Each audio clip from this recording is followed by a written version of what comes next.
Hello and welcome to Let's Talk Sports. I am Ralph LaBella. And I'm Ron Sen. In his masterclass, film director Ron Howard says, "In every project you'll find heartbreak." Only 11 months after a triumphant exit as general manager of the World Series champion Boston Red Sox, Dave Dombrowski is out on the street. And the problem, as always, is player accountability. Dombrowski spent a fortune on Chris Sale, Evaldi, Pierce, and Price. And Price, Sale, and Evaldi together have 14 wins. We know that the chances of them adding much more, Price won't add any, probably. Sale won't add any, and maybe Evaldi, who's got one win for $17 million. That might be a record in sports, most money paid per win. So that's how it goes. Just because a player is getting a big salary doesn't guarantee anything. It's the old money can't play story. Yeah, but it had to be something else, Ron. It can't be just that. It had to be, from what I heard, that Henry and him didn't get along, which is crazy. Well, Henry supposedly was chums with Dombrowski in the past, and apparently Dombrowski's inner circle is Frank Wren and Tony La Russa.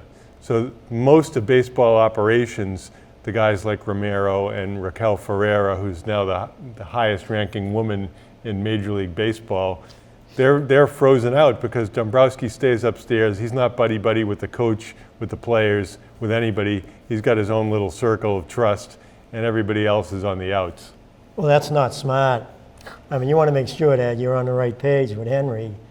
I mean, that's ridiculous there. But you win a championship last year. You bring in Pierce, you bring in Evaldi, two big keys, reasons why you won the championship. And because one bad year where the pitching staff just broke down, you're firing the guy. I mean, to me, that's a little, champion one year and next year you're fired.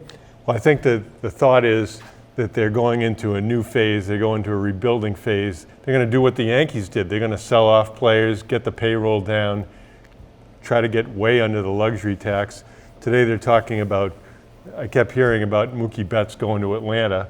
So I don't know if Betts has said that he wants to go to Atlanta. In The Athletic, Peter Gammons wrote that he thought one of the ways they could get Betts to consider negotiating is to make Raquel Ferreira the GM. I don't know exactly what their relationship is, that he must have some confidence in her. But right now, it would be easy to see both Betts and J.D. Martinez out by the end of the season. Yeah, they both won't be out. They won't be out. And you know Martinez is going to play out his option because he's going to be looking for another 5-year contract. Right. Probably around $28 million a year. You know, the Red Sox will go after him. But the thing with Henry is, he came out and what did he say? We didn't want another Lester with Sale.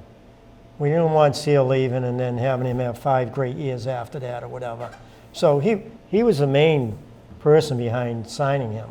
It wasn't Dombrowski. He wanted Lester Sale signed.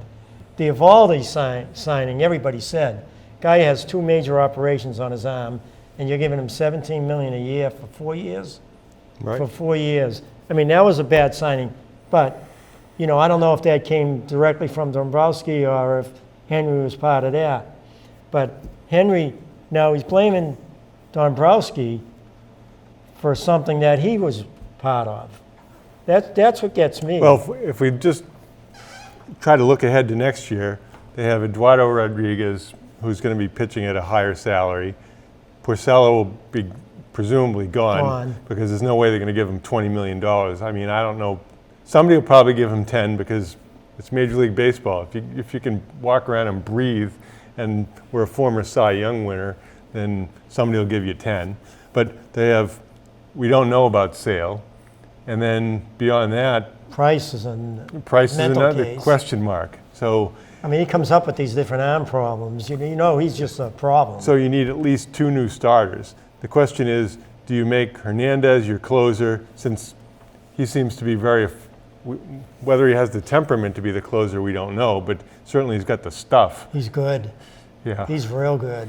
I can't imagine anybody really enjoys facing him because he throws hard with that touch of wildness. Well, it worked out for their bullpen. Their bullpen's one of the best in baseball Yeah, the right now. bullpen's settled Even though they down. caused problems early on, you know, and everybody was against because, again, Henry didn't want to pay the closer $14 million, and they got off.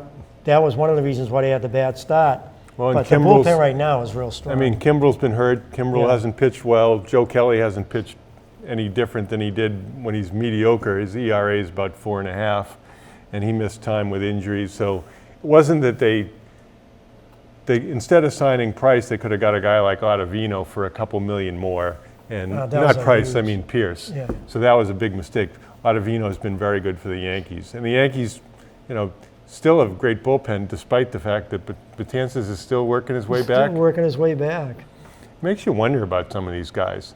Or the I mean, Severino's close to coming back, and Betances, they say, is close to coming back.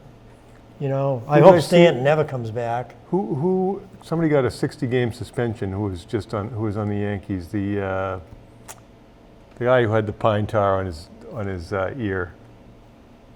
Castro? No, I can't remember Who's he who playing it with was. now? Oh, I don't even know which team he's on. But, Yeah, I heard that too. I forget his name. But anyway, so the simple answer for the Red Sox is the pitching was never there this year. At the first half of the year, the starters didn't go long enough. They wore out the bullpen.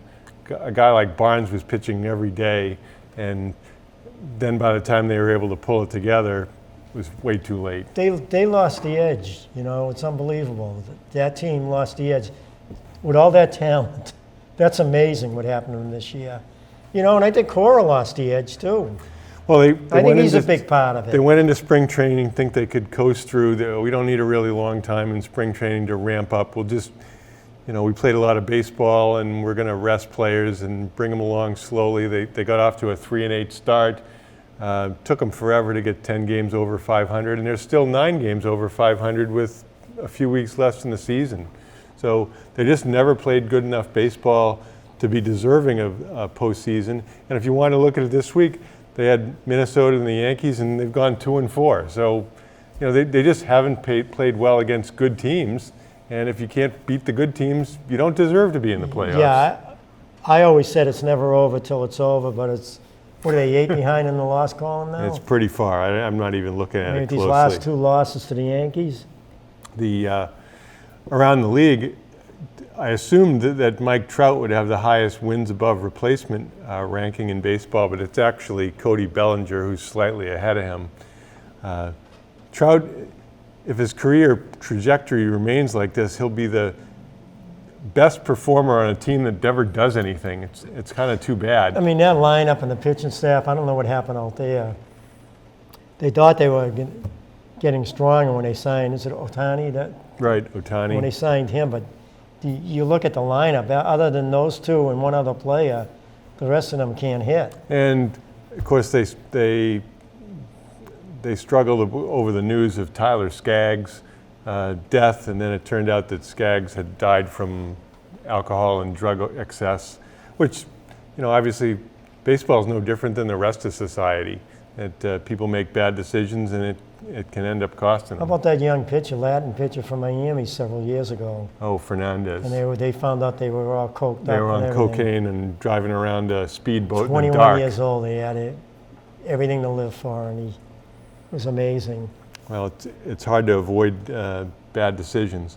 Now, the Red Sox, it's not like they don't have a good everyday lineup. Now, if Martinez goes, that's going to be a big task to Then replace him. they'll do everything they can to sign Betts. One would think they'd have to, because I don't know what, you know, for 1 year, how much you're going to give. I mean, the only way you're going to give somebody or try to hold him up for Betts is if he agrees to sign a long-term deal with them. So again, I keep hearing the Braves. So I don't know if Betts has leaked out that he wants to play for Atlanta. Don't know. Yeah, but you look at the Red Sox, I can't see them letting Martinez go. They're going to sign him because they know they need that big hitter in the lineup. If they let Martinez go, I mean, you know, don't forget, he came after Ortiz retired the next Right. year. They had Ortiz, they had Ramirez for all those years. They had that big hitter in the middle of the lineup, sometimes two big hitters. Now they have Martinez. I can't see them letting him go. I think they're going to pay him. And then they may trade bets, get some real good pitching or some young players. Well, there's going to be a lot of opportunities because at first base, clearly Moreland is done. So whether What do you think of Chavez? well, Chavis could be the player, could be Bobby Dalbec, who had a big year in the minors at second base. I mean, if you put Chavis at second, he's really not great defensively. He's not terrible, but he's not great. And even Holt at second base, he makes the plays, but he's none of them are a Pedroia. No, and What a Holt, difference, and that's hurt them at second. I think since Holt's not going to be an everyday player, I don't. He's looking for around $7 million at least. I'd like to see him get it. He deserves it. No, I think he'll get it, but I don't think he's going to get it on the Red Sox. But didn't he get a 2-year deal last year, No, $5 million a year, or no, just 1 year? he's won a 1-year deal, so I think he's likely to be gone. Bogarts and Devers hopefully will be fixtures for a long time. Why would Holt go? Money. They're not going to give him $7 million? I think that they're trying to get the payroll down. I mean, someone like Holt, who's huge in the Jimmy Fund and all that. Right. I would. And then, having watched Andrew Benintendi, seems like he took a step back this year. He hasn't really hit for power. He hasn't hit But for they've average. lost like the interest. It's unbelievable. You watch their games compared to last year. They just lost it, whatever it was, a hangover, whatever that is. Right. So, You never see that with the Patriots run. well, it's the baseball obviously has all guaranteed contracts, and the NFL had more contracts at least are guaranteed in the NFL. But I think that if you show up. There's so many games in baseball. Nobody expects the players to be high intensity for every day. But know what it is, too? They're not hungry like they were last year. They won it last year. You look at the difference. Like I told you, I watch a lot of the Yankees and Red Sox games. The Yankees are really hungry, even though I just think they don't have enough pitching, to beat Houston or whoever. If they play Minnesota or Oakland, they could have problems because they don't have that great starting pitching, unless Paxton and Hermain pitch well. But they're really hungry. They want to win every game they play. And you watch the Red Sox, it's like half the time they're in a coma. Well, you look at the Yankees, you have Stanton, who must be making 26, 27, didn't play. Ellsbury, 23, he didn't play this There's season. $50 million right yeah, there. $50 million is doing nothing. And you get these other kids like Tuckman, who's been good. They just got a lot of young. Andujar didn't play either. Yeah. Andujar lost almost the whole year. Yeah, but it seems like The rookie of the year. these no-name players like Voit, Tuckman destroy the Red Sox. Rosella, the third baseman. Yeah, I mean, Oh, what a deal they made, though, Cashman. What a deal he made for Torres. I mean, that's unbelievable. yeah. So I mean, Chicago must be saying to themselves, what do we do? Well, they won the title with it. Well, I guess the question from the Red Sox standpoint is, do they bring in some established name to be the general manager, or do they try to get some development guru like Mike Hazen back from, I can't remember if he's on Arizona They'll or get the some Padres. young guy that, that knows Theo or has worked with Theo. Well, hopefully John Henry's up in his box watching Moneyball right now and looking for one of those young, hungry Is guys. Bean still the general manager? I think he's still the GM out there.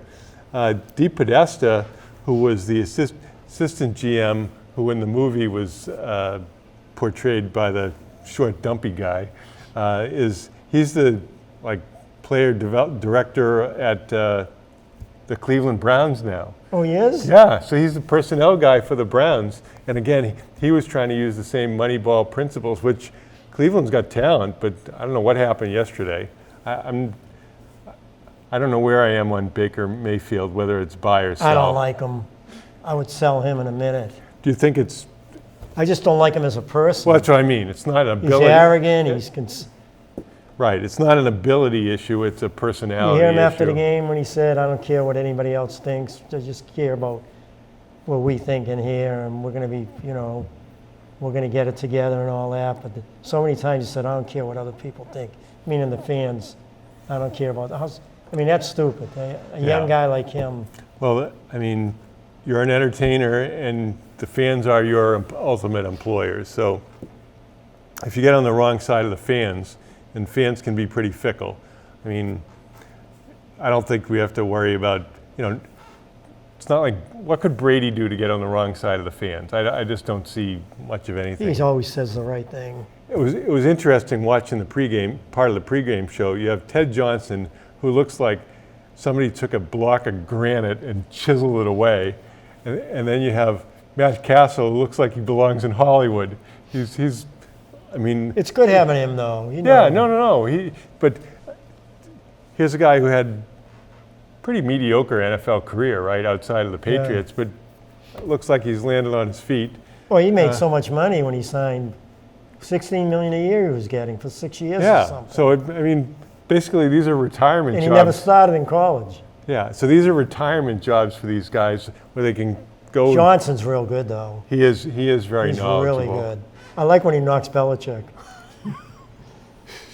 Well, he doesn't like Belichick, I'll tell you. The guy in the booth who on Sunday Night Football who absolutely can't stand the Patriots is Chris Sims. Oh, yeah, I know. He said last year, he said Brady's over the hill. Last night he picked the Steelers. It's just, he's an ultimate contrarian. He just doesn't like anything about Boston. Brady probably didn't pay attention to him when he was here. Maybe. That's got to be the reason. My guess is that Brady won't even learn your name until you're on the team for 2 months. What'd they say today on with Smith and what's his name? Did he say Brady's close to being over the hill again? Oh, I didn't see that. Well, I know they knocked the Patriots for signing Brown. Well, it's going to take a while. I mean, they're going to limit Brown is a complete receiver. It's not like he's a run flies and slants and some posts like Gordon. He doesn't run every single route. But Gordon doesn't. But Brown runs them all. He gets a lot of yards after the catch. He's tough. He's fast. The fans are going to love him. Yeah. You kidding me? Watch when he's out there making the big plays. Well, remember a few years ago when they signed Adalius Thomas, and then there was like two inches. That was a bad sign. 2 inches of snow, and he couldn't make it to practice on time. So, it's sure there's a lot of ways it can go wrong, but there's a lot of ways it can go right too. And by and large, the more talent you have, the bigger margin of error you have.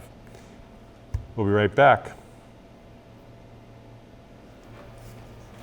Welcome back. Today we're fortunate to have Bill Donovan here for our sports conversation. We're equally fortunate that the baseball season is coming to an end and football season. So we have plenty to talk about. It's a happy time for Yankee fans, that's for sure. Yeah, the Yankees not only are in first place, but they knocking the Red Sox out. Knocked the Red Sox general manager out of the box seats. The coach should have went with him. Oh, anyway, welcome, Bill. Nice Patriots hardly been in the news at all, opening up on Sunday Night Football with a 33-3 thrashing of the Pittsburgh Steelers, and all the sports TV personalities can talk about is how Antonio Brown's going to ruin the team. I'm not sure it's that simple. No, there's so many ways to look at this about Antonio Brown. It's a big scheme by Belichick, like he held a gun to Gruden's head to release him. And I think he signed a contract after the trade to Oakland, right? He signed a contract to stay there. So once things started falling apart there, once he threatened Mayock and called him a slur, I think right then Rosenhaus kind of knew that the wheels were falling off real fast. And I think that's when a lot of teams around the league started paying attention to whether thinking he might be available. So it wasn't just like Bell, it wasn't just the Pats, I think, that got in touch with Rosenhaus after he was released. I think it was a bunch of teams. Well, presumably he knows that he has to rebuild his value. How do you rebuild your value? Play with a good quarterback. In the National Football League, there are not so many good quarterbacks. Now, we'll see. Maybe he'll be unhappy because he feels like he's not getting enough targets, or maybe he'll be a perfect citizen and cash in again next year. Well, he knew that Belichick wanted him when they were looking to trade him. The Patriots, but you knew Pittsburgh wasn't going to trade him to the Patriots. Supposedly the Patriots offered a first-round draft choice last year, and Steelers wouldn't deal with them. As we know, teams do trade in their own division. The Patriots traded Bledsoe to Buffalo because they said, we can beat him, doesn't matter. Look, you can't pass up an opportunity for an elite player like Antonio Brown. On the field, he's what, top 2 or 3 in the league? You know, he didn't beat his wife. You know, he didn't break his kid's arm. I mean, he's a drama queen extraordinaire. But when guys like that become available, he'd be crazy not to take a shot with him. Why not? I mean, What does Belichick always say when they ask him a question? Why'd you do this?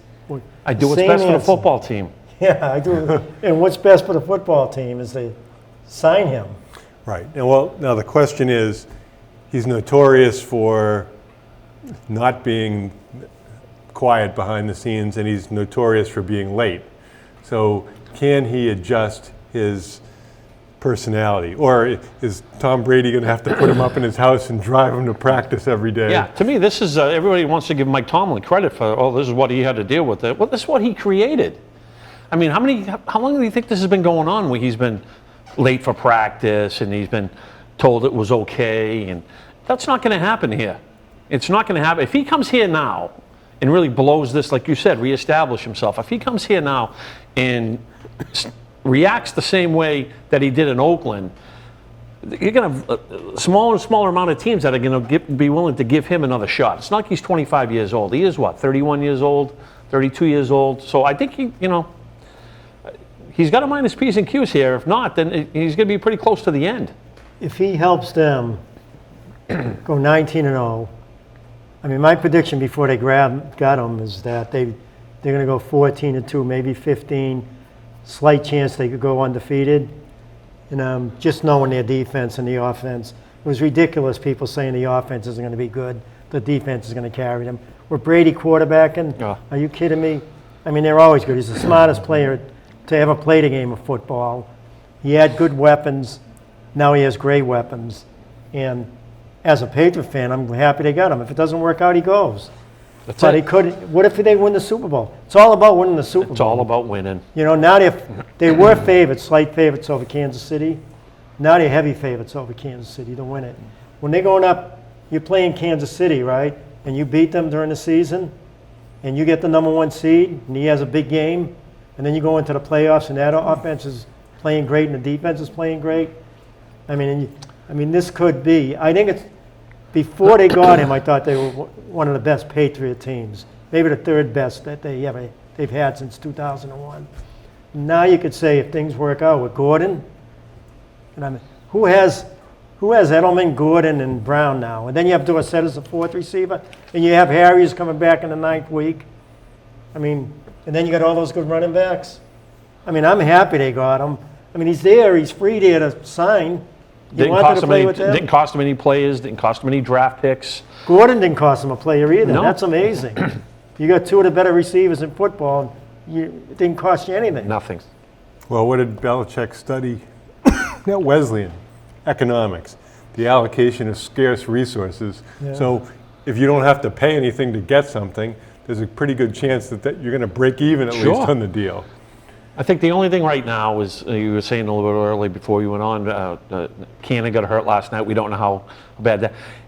History shows with this team that if the offensive line stays strong and they can keep him upright, Brady will pick you apart, even when you have lesser wide receivers. Because the games where they've gotten beat, when they lost to Denver in the AFC Championship game, their offensive line got destroyed. The 2 losses to the Giants D-line overpowered the Patriots O-line and got in Brady's face almost the whole game. You give him time, like almost any quarterback, especially Brady, you give him an extra half a second or a second, somebody's going to pop open and he's going to get them the ball. What people don't understand, that this is the best you're going to see in Brady. And all the great years he's had before this year, because he's so much smarter now. He even said that. He says, every year I get smarter and smarter. I can just, when I look out there, I know what's going on. Yeah. Now with these receivers, this could be when throwing 23 touchdown passes to Moss, that was amazing that year. But this year here. You know, we're always going to find problems. One of the problems I had is, why are they dropping Brady back in the 4th quarter, up 30, just exposing him to injury? I don't get that. Put the kid in, let him hand off. You know, don't don't get silly injuries. I always think of Vinny Testaverde, Well, I know 10, why. 12 years ago, I right? know. When he went back, he just dropped back to pass. He tore his Achilles. I mean, why are you risking anything But like I know that? why Belichick did that. I was thinking with 4 minutes, why don't you just bring him in and just run the ball and kill the clock? But he didn't want Pittsburgh scoring a touchdown. Well. He called that timeout with what, 7 seconds Six. left? 6 seconds left. He called a timeout because he didn't want them scoring.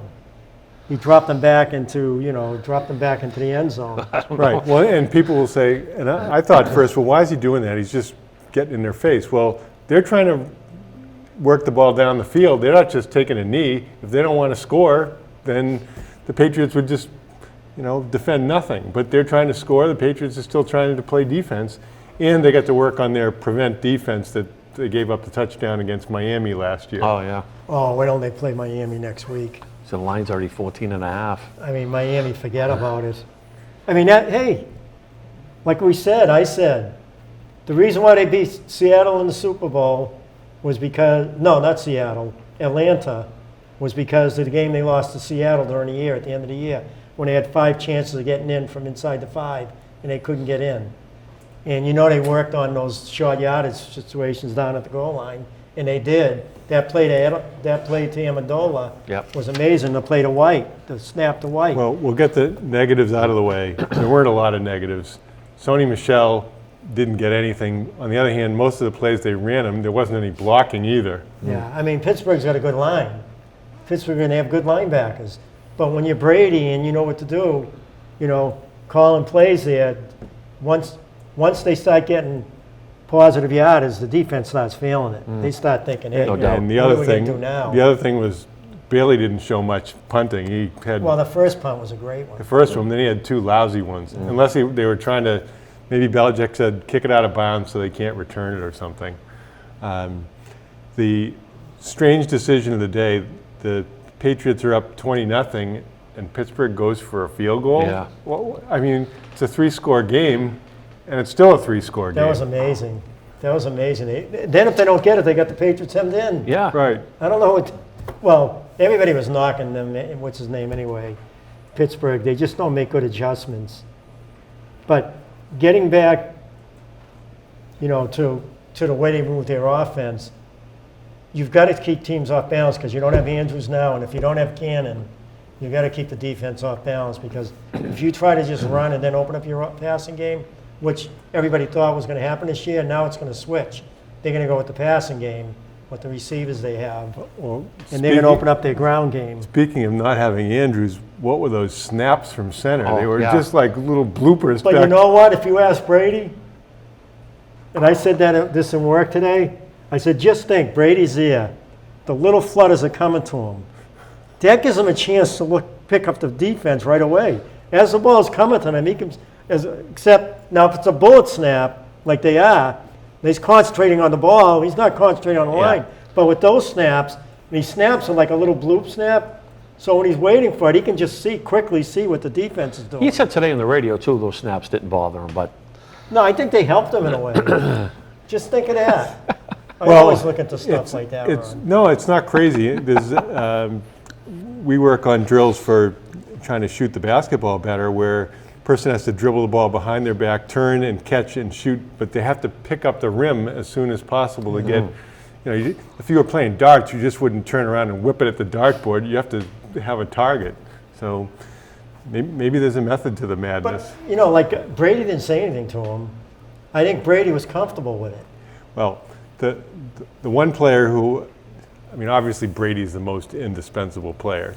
The other player who's incredibly underrated is White. No matter he's got flypaper for hands. No matter where you throw it, he catches it. steady.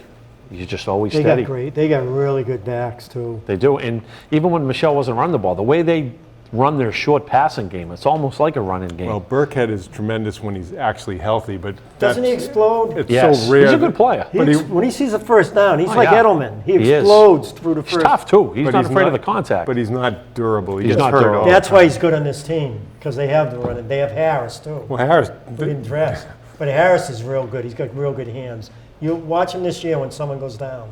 He'll be a Right. huge plus. So they didn't have Harrison. Obviously, they didn't have Van Noy, who, don't know anything about the Van Noy family, so I naturally looked that up. His wife is a Miss Utah.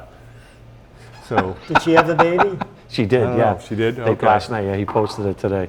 so But what's anyway. great about the running backs is you have White, you have Burkhead, Damian Harris, who's inactive, you have Michelle. You don't have to use one for 40 or 50 plays. You can rotate 3 or 4 of them. Yeah. So that keeps, obviously, the kind of like Amendola when they had him. He's not taking as many hits because you're rotating, keeping them fresh. It's too. like people are saying, oh, you should have Antonio Brown return kickoffs. Yeah, sure, so we can get him Oh, hurt. I like the gunner. Yeah. I was hoping they weren't going to release I him love to make him. room. Thank God they He's didn't. going to be another Edelman. He's You tough. watch. Tough kid. He's young now. He's really good. I think he's going to be a terrific football player. Yeah. I believe in the time to come, he's going to be a good receiver too. But they have plenty of them. Well, everything Yeah. broke their way last night. Gordon caught one when he got creamed, and then So then what's his name? Myers. Jacoby Myers same got popped thing. pretty good, too. So usually Brady doesn't throw people into trouble, but he kind of was throwing a few people into trouble last night. The only thing that I feel bad for Dorsett with this Brown signing, because I think Dorsett could be a real good 50 to 60 receptions. Well, season. Yeah. Well, the first thing is you can rely on injuries because that's the nature of the game, and we can't know whether Gordon will, fall off the wagon. What'll happen with Brown? You can never have too many good players because somebody are going to get hurt because that's And if the they nature. don't, N'Keal Harry might not even play this year. They might not even activate him when he comes back. If all your And your he's receivers stay talented. healthy, And he's talented too. he is talented. Now- He might not even get on the field. If you could only say your top 3 players last night, who do you pick? Now, it's not that easy because it's easy to pick 3 offensive players and totally ignore what the Well, defense Brady did. number one. I think Dorsett had a great game. Philip Dorsett, what do you have, 120 yards, 3 touchdowns? Dorsett and Bentley. 2 touchdowns? Maybe Bentley's the third or fourth best. Bentley had a heck of a game. I thought Simon Hightower. played well, too. Yeah, Hightower's all over the place. Oh, and Gilmore. Right. There's so many There- players. there were Chung had a Oh, really strong I know what game. you're going to say. No, I don't know. No, I know what you're going to say. I thought the guy, which we knew was going to be real good, people were worried about him because he was injured last year. Wynn had a terrific game. Yeah, he was very good. But another thing we were talking about with Wynn during the exhibition games, he is strong on his legs and Yeah. he's wide. But the thing is, he moves really quick. He goes side to side. He can move quick. He's going to be As unbelievable. a tackle, you have to be able to move quick. He's not tall and lanky with the Yeah. long arms, Yeah. but he's got more than the other guys had. He's got those strong legs, and he moves laterally really good. Yeah. You're not going to beat him. A speed rusher. They had that number 48 trying to beat him a number of times, and they showed him Couldn't moving get his around him. feet. I think he's going to be terrific, Wynn.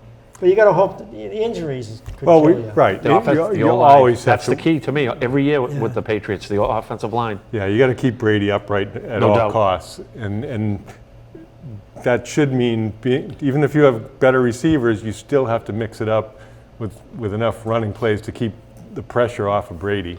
And You look what they did last night, and the tight end wasn't even a factor. I think they throw the ball once to Izzo, maybe Yeah, he was once. a factor one But- time. He took a hold. He got Or the hold. offensive pass interference. That was a excuse me. stupid one, wasn't it? Yeah, Yeah. it was. Yeah, But I it mean, was the just- tight end position wasn't even a factor But know in the what offense. know what they were saying before the game, that the tight ends just got to get in the way of the linebackers or whatever. Yeah, or chip him on the way out. But or- that's what he was doing. If you watched him, he'd always be there. You'd have to go around them, or he'd make the block. Yeah, he's not even that big, though. I mean, you notice he's not even that big. It didn't look to me like he's Well, that if you big. just run out 5 yards and turn and face Brady and let somebody else run your defender, it's like basketball. Like you always talk, use the refs, use the opponents, whatever, for picks. But I'll tell you, though, they played an unbelievable game. That was a great game to watch as a fan. Well, Yeah. they didn't mention the coaching, really. So, I mean, Tomlin got badly outcoached. And obviously, whoever the defensive coordinator was, or the de facto coordinator, whether it's Mayo, whatever assist that Steve Belichick has. I mean, I don't know if Belichick's hoping to stay around long enough that his son can be the coach. Well, they talked to McCourty after the game, and he said, what's really good about the defense is that the coaches and the players work really well together, and the coaches listen to the players. You got to think, McCourty, Chung, and those guys, Hightower, they've been around a long time, and they know the game. And even McCourty's brother, Jason, and Harmon, they all know the game really well. Another guy we didn't mention who was in on a bunch of plays was Jonathan Jones. He was all over people. without What's fouling. his name? Is it Collinsworth? Yeah. He loves Chung and them. He loves Chung. He loves Harmon. He loves that whole defense when you hear him talk. Well, the backup players like J.C. Jackson, really good player. I mean, he was, and presumably if McCourty's retire, then And Williams didn't even play. no, he was inactive. So You know, Brooks played a little. What's his name? Is it Brooks? The cornerback. oh yeah, Terrence Brooks, the I safety. think the key to the first half, too, if you talk about defensively, they shut Connor down. The running back didn't do anything in the first half. Other than one play, I think there was a hold on Gilmore on Schuster. He pretty much shut him down in the first half. So they shut down the running game. They shut down their top receiver. Washington got loose for a couple. Yeah. But you shut down their best running back, their best wide receiver. I mean, Well, they ran You that had nowhere to go with the ball after that. They ran the shallow cross early to the running back, but my guess is that with Hightower back there, you have too many people running it shallow across the middle. Yeah. He's gonna get the McGinnis treatment. Collins played really well.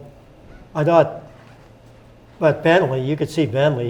He made a number of tackles across the middle on passes. He was right there. Right. Well, there was the one play they featured Hightower that they showed the play flowing one way, Yeah, and then Hightower. Hightower's totally Pulling ignoring. guard, yeah. So it was really well done as far as the camera work and the analysis. I tell you the other guy. Did you guys watch the Do Your Job videos that was on the NFL Network the No. other day? Do Your Job in the America's game. The guy really goes.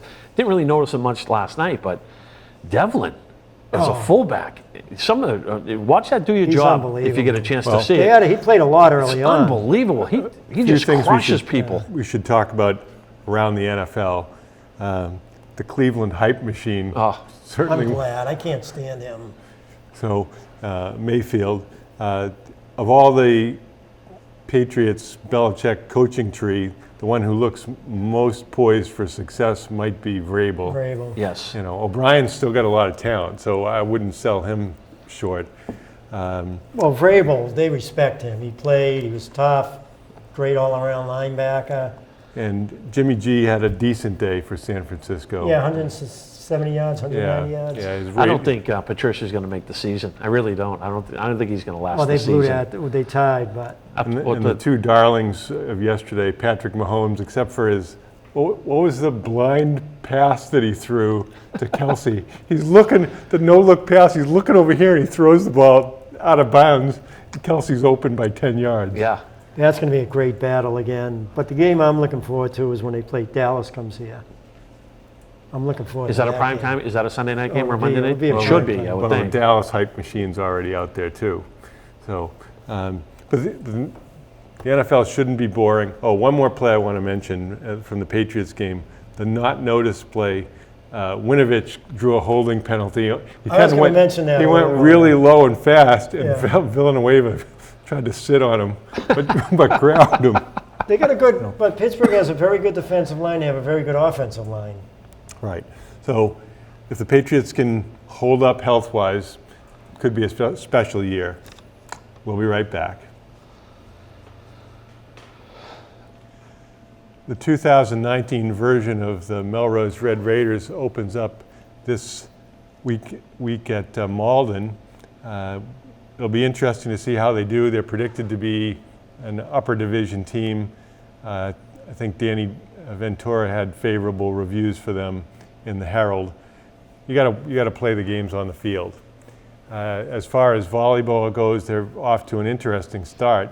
They had terrific preseason competing against some of the best teams in Massachusetts, and they were able to at least play even with all of them, including a powerful Concord team, which has a couple of really big girls in the middle. And they were able to beat Newton North, who's last year's Division I state champion. In their opening game against Arlington, I would say they didn't play their best volleyball, with some inconsistency in the third and even into the fourth set when Arlington had a chance to take them to 5 sets, but Arlington collapsed at the end. I think sometimes it does make a difference. It said Melrose on the locals' jersey, and Arlington pretty much choked away the last 6 points. And then Melrose went out to Frontier in South Deerfield, Massachusetts, which is a hall. And what can you say about Frontier? They've won the Western Division III championship the last 14 years in a row. Wow. And won 9 state championships. So it's not like they're an unknown product, and Melrose went out there and swept them. So I'm sure that Coach Shelley's trying to put together the lineup. Because you're playing the first game or the second game doesn't guarantee anything going forward. Scott's been relentless through the years in searching for the best combinations of players. And it's tough because he has 16 players on the team. And when you have 16 players for 6 spots, with some rotational spots, that makes it an intensely competitive situation. And especially when you have some talented young players, you have the potential to create friction or disillusion because everybody wants playing time because they enjoy playing. Yeah, 16 players. That's the most he's ever had, right? I'm sure it is. And he has 7 seniors, so he knows they're all, they won't be back. They age out. Who's playing front and back? Well, you got the Okay. liberos playing the whole game, right? Okay, so Nicole Abbott, who was named a libero on the all-state team last year, she's got a position. You have Mary Kate Mahoney, who's a strong player, and Emma Randolph, who plays in the middle, rotates into the back, as well as, and Erin Torpy is a really solid defender as well. So those are the 4 principal defenders in the back. And they all play the front too? Well, Emma is the starting middle. Well, Emma was moved outside this year, and starting in the middle, you have Emily Hudson, who's a junior, very tall, experienced player, and a freshman, Chloe Gentili, who, she's young, but she's got really good size. She's probably 5'10" and a half. She's an exceptional athlete, and she's got a lot of experience. She's been playing the national circuit the past year, played in Atlanta, played in Phoenix. I think she has the potential to be one of the top hitters in Melrose volleyball annals over the course of the 4 years. Is she there yet? No, she's not there yet. She's going to pick up more experience, but you get experience by playing. But you have a lot of other competitive players who are looking for time. So That's tough. When you have 4 girls playing front and back, right, and that's tough to get everybody. You're not getting, what are you getting, 8 players right. in? And as far as other hitters, you have Claire Albuja, who had a good year last year as a senior, and Grace Sanderson, who is a very long junior who's exceptionally tall and can really hit. So, Who's the girl that played with Chloe on the national team? Oh, Elena Sukas is another strong player, a sophomore who. He's got talent, huh? Right. I think this, among the top 6 hitters, I think this could be the best overall hitting strength for 6 players. Now, realistically, you need 3 really strong hitters. They returned players who'd had over 600 kills for this season. And if you're Coach Shelley and you have the experience in the front and the back and young players coming along, I haven't specifically talked to him, but he's trying to win a state championship every year. They've been to the finals 4 times in the last 15 or so years. So that's where their goal is. Well, it looks good this year because Division II, it's not super strong. no, Linfield's probably the one team, right? Right, Linfield's good.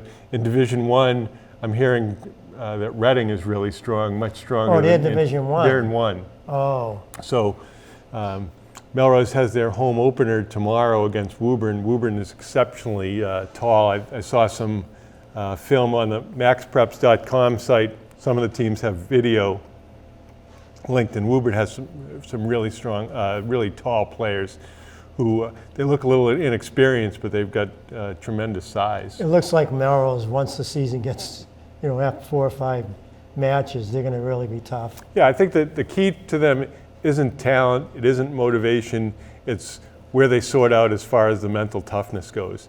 And mental toughness is a hard thing to teach. Some of it's experience, some of it is innate,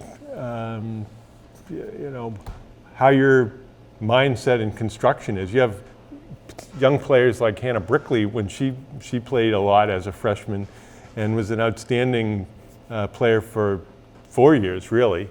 And what would you say about Hannah? Tremendous physical skills, but mentally exceptionally tough.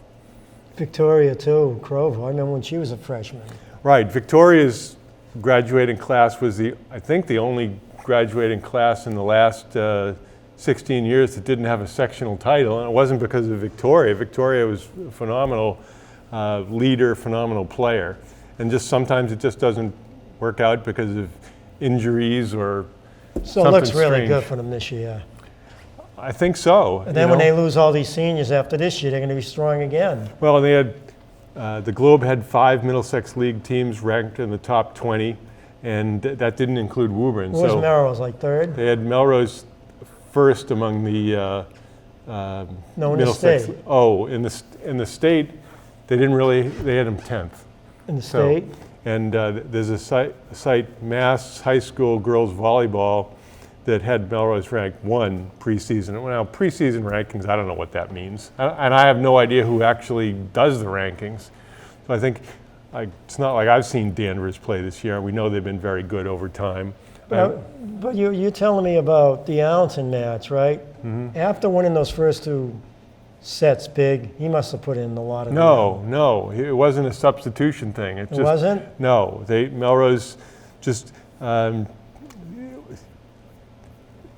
momentum is so big in volleyball. They lost momentum, and I think they lost concentration because, solid players made rookie mistakes. Well, that makes you stronger, though, as a team. Well, I'm sure that You go through those things, and you're just going to be stronger. I'm sure that Coach Shelley went, behind closed doors and told players, you got to step it up, or else.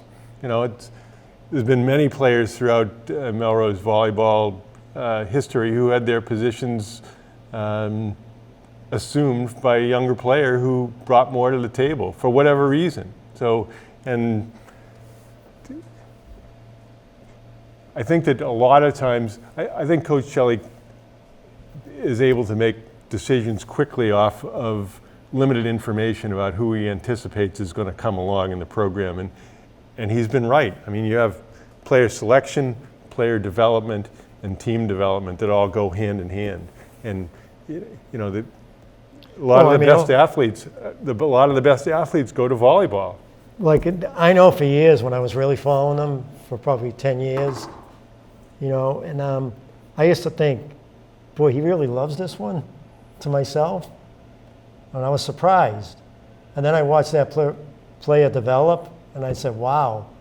I mean, of course he knows the game way better than I do, but really, because I saw that person in basketball, and then I'm saying, well, I know this person was mentally tough enough to be good at basketball, but how's she going to get there in volleyball? And a lot of them get there. Right. You see, like when I went, okay, it's crazy. I drove to Medway to watch them play these 5 or 6 scrimmages against other top teams.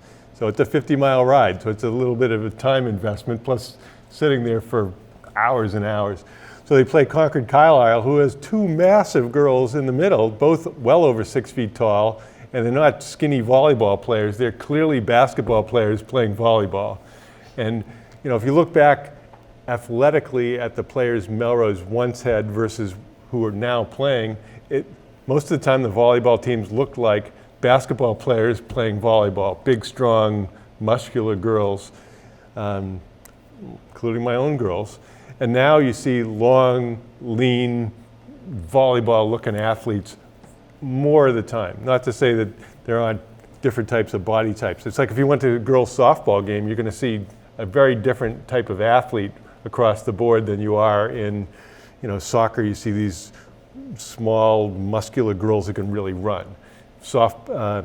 In softball, you see these girls with thick arms and thick legs who are strong and can drive the ball. People sort themselves out to the sport that suits them. Yeah, because I remember your daughters. Your daughters are so much smaller now than they were when they were playing in high school. Yeah. My daughter Karen is 25 pounds lighter now than she was in high school when she was playing sports, since she's not lifting weights and doing all the things that they did. Well, what about the soccer teams? You hear anything about them? I think that at the youth levels, I know they win these Commissioner's Cups a lot, but I think when they get to high school, some of these other programs, Lexington, Winchester, Belmont, Arlington, Stoneham.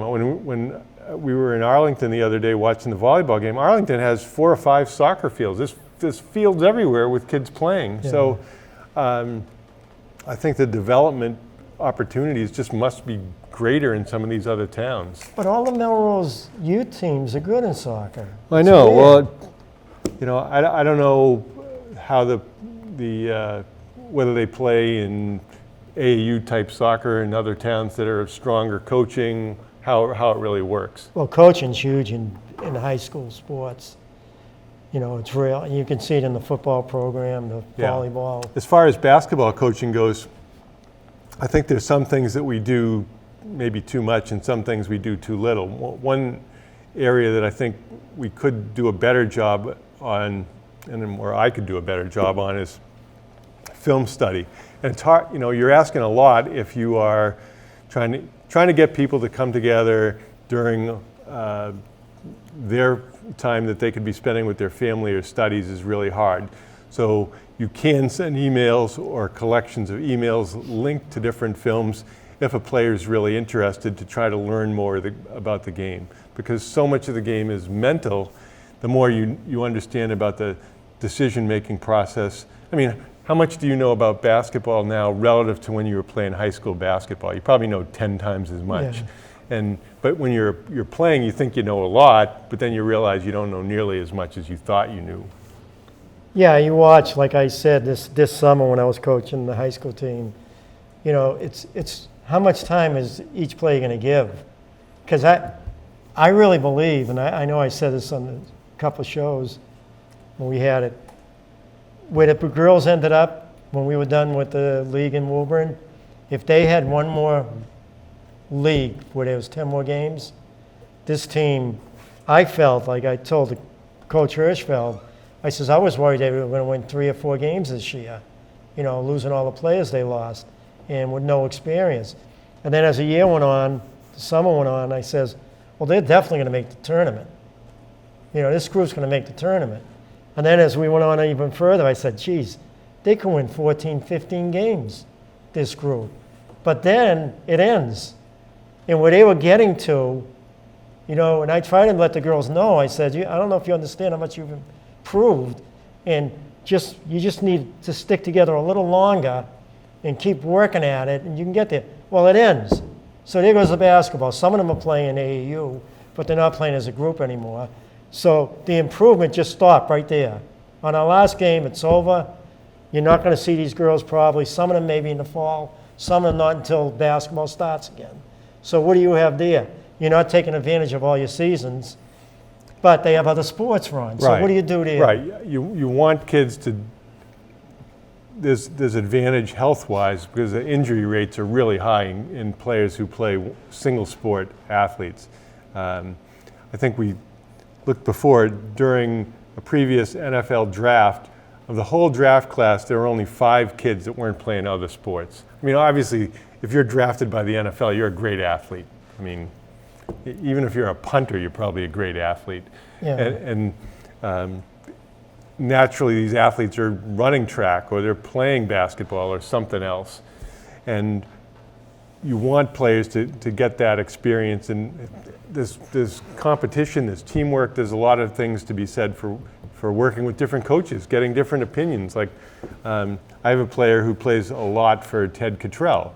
And when I was talking to her at a workout the other day, I said, you probably don't know how accomplished Ted was as a basketball player. He played professionally, and he also played for John Calipari at UMass when they went to the Final Four. So here in our community, we have somebody who is a wonderful basketball resource, far more knowledgeable about coaching and playing at high levels than I am. Real good guy too. Oh, a terrific guy. But I mean, exceptional teacher. His teams are always excellent, and never yells. No, and I bet anybody who plays for him said they have a lot of fun too. So, because he'll have music going sometimes during practice. I mean, he just does a really wonderful job. And so if somebody said to me, if your kid has a chance to play for Ted, I'd say, well, why wouldn't you want that? I mean, because he brings another dimension to the experience. But you know what else you see too? Why is that coach from Braintree, the girls team, coaching the Norwich boys now? Her program is unbelievable. I know what a program is. Every season they're doing something. You know, even if they're playing another sport, she makes sure that they're doing something, they're doing it the right way. I mean, I look at the Melrose football program. You know, they work in the off season. They're in the weight room. They're working on weights. They're getting bigger and stronger. They're watching films. You know, the coaches that really take it really serious. I mean, I look at it like I got a little down this summer coaching the high school team because I'm seeing where they can get to, and it's just no time to do it because there's so many other things they're doing. Right, and you have to, as I was saying to one of my players, you have to take each of your own workouts competitively. So if we do a drill where you go from elbow to elbow shooting the ball, you have to count how many you make. And the idea is, you know, yesterday I said you have to make at least 6. So she made 6, which was good on the first try. But if you look at somebody like from Andover, Nicole Boudreau, she could sit at the elbow and drain 15 in a row. I mean, because I've seen Andover warm up and seen those players do that. They make 15 in a row, and you just don't come out and do that. You do that because you worked at it, you were competitive. You said I got to make 15 from the elbow in 40 seconds or whatever. So with a rebounder.